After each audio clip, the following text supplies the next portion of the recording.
Di video kali ini saya akan bagikan updatean terbaru Joyose handphone Xiaomi, dan di sini sudah saya sediakan dua versi terbaru guys, yaitu Xiaomi Joyose di versi 2.5.12 dan juga 2.5.14 guys. Dan tenang aja, untuk versi Joyose itu nggak dibagi kategori seperti dengan yang versi Cina dan juga versi Indonesia.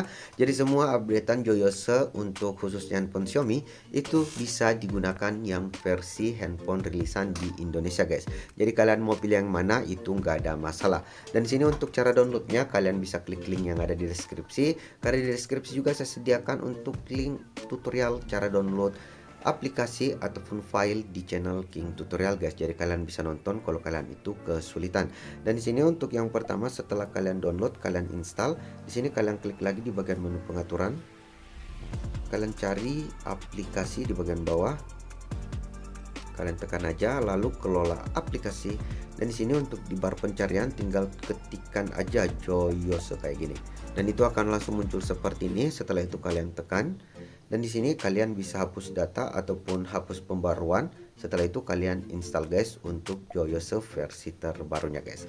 Oke, dan semoga bermanfaat. Sampai jumpa di video King tutorial lainnya. See you in the next time. Akhir kata, assalamualaikum. They come straight, holding nuts. I know my friends, I want Audis. Smoking on booth and it's my weed. I check the bitch like I'm Mari.